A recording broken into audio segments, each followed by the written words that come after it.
Eliana, bonjour. Boker Tov, je vous laisse Boker vous asseoir. Tov, oui. Voilà. Laissez-moi me rasseoir. Voilà. Alors, de quoi allez-vous nous parler de ce matin dans cette chronique Un jour notre histoire? Eh bien, je suis sûre que vous auriez pu le deviner et que vous y avez pensé d'ailleurs ce matin. Mais je voulais vous parler de Alice de Battenberg, donc l'arrière-grand-mère du prince William, qui était la princesse de Grèce et de Danemark et qui surtout a été reconnue par l'État d'Israël en 1994 comme juste des nations. Et donc c'est de son histoire que je voulais vous raconter ce matin.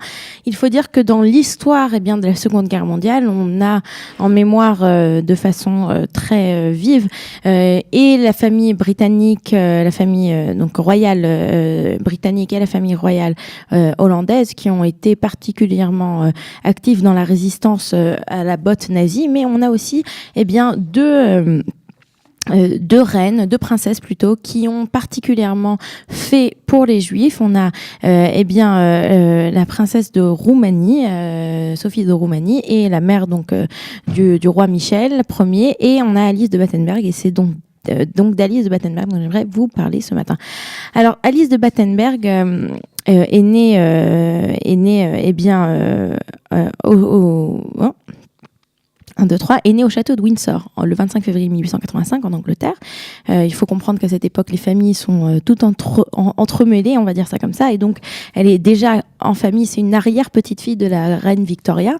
Comme d'ailleurs la reine mère, comme d'ailleurs la reine d'Angleterre. La reine d'Angleterre est une arrière-petite-fille de la reine Victoria aussi.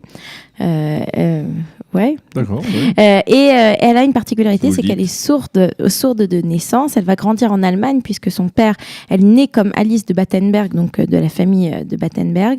Elle va grandir en Allemagne, en Angleterre, à Malte, puisque son père est un membre de la Royal Navy et donc il est fréquemment stationné à droite à gauche. Et en 1903, elle épouse le prince André de Grèce et de Danemark. Elle va aller vivre en Grèce. Alors, en Grèce, à cette époque-là, si vous connaissez un petit peu l'histoire de la Grèce, après la Première Guerre mondiale, il y a le bannissement de la famille royale. Et puis, on a un échec, on a une autre guerre, c'est la gréco-turque, de 1919 à 1922. Alice, pendant toute cette période, elle reste en Grèce, et en 1930, elle va se convertir à la religion orthodoxe. Et puis, on la considère comme schizophrène. On la voit dans un sanatorium. On en ressort en 1932. Et elle va vivre séparée de son mari et de sa famille. Alors, elle a 5 enfants avec son mari. Et son dernier, le plus petit, c'est le prince Philippe qui est né en 1921.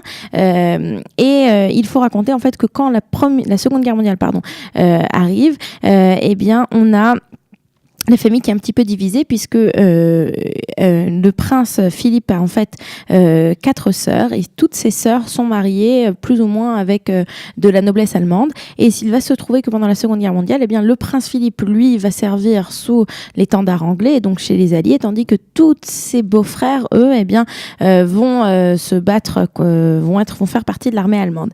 Et Alice, elle se trouve à Athènes, comme elle a créé un ordre monastique orthodoxe, et pendant toute cette période, elle va faire preuve de grand courage pour aider les gens autour d'elle et pour tout simplement apporter à manger.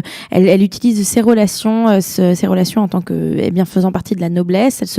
Elle a la possibilité de voyager un petit peu en Europe, et durant ces voyages, ce qu'elle fait, c'est qu'elle rapporte des médicaments ou de la nourriture. Et il y a aussi une famille d'origine juive. Il faut rappeler que à Athènes, avant la guerre, on a 75 000 juifs grecs. 60 000 vont être déportés, seuls 2 000 vont sortir vivants à la fin de la guerre.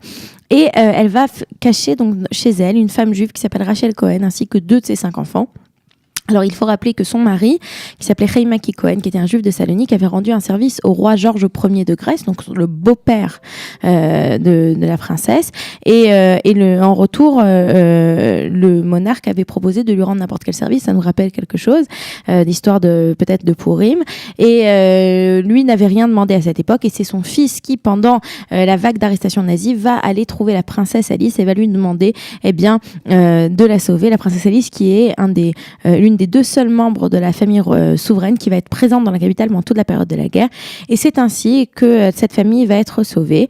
Comme elle va être sauvée, en 1994, elle va décéder en 1967, mais en 1969, Mais en 94, eh bien, l'État d'Israël va lui donner le titre de juste des nations. Et il faut rappeler aussi qu'elle va donc être elle va vieillir et perdre de ses capacités. Et donc en 67, elle va aller vivre en fait au château de Buckingham avec la famille royale. C'est le prince Philippe qui l'invite à venir vivre avec elle. Elle va mourir au bout de 2 ans, et quand elle meurt, eh bien, elle va demander à être enterrée. Elle va demander à être enterrée. Au départ, elle est enterrée à la chapelle Saint-Georges du château Windsor, mais enfin, en août 88, afin de réaliser ses dernières volontés, ses restes sont déplacés à Jérusalem, et elle est ensevelie au couvent Sainte-Marie-Madeleine, donc sur le mont des Oliviers à Yerushalayim. Et donc, c'est la raison pour laquelle on a eu le prince Charles quand il est venu il y a 2 ans à peu près au moment du décès de Shimon Peres. Eh bien, il en avait profité pour aller rendre hommage sur la tombe de sa grand-mère. Le prince William. Exactement. Voilà. Merci beaucoup Eliana pour cette chronique consacrée à Alice de Battenberg, donc princesse de Grèce qui avait sauvé des Juifs pendant la Seconde Guerre mondiale et qui est l'arrière-grand-mère du prince William en visite aujourd'hui en Israël. Nous allons marquer une pause et nous allons retrouver soit notre invité, je parlais tout à l'heure du président du CRIF, Francis Khalifa, qui est déjà dans notre studio, soit Anne-Marie Moutet, Anne-Elisabeth Moutet, qui est journaliste et écrivain et qui va nous parler justement de la visite du prince William en Israël. Vous aimez l'histoire juive ?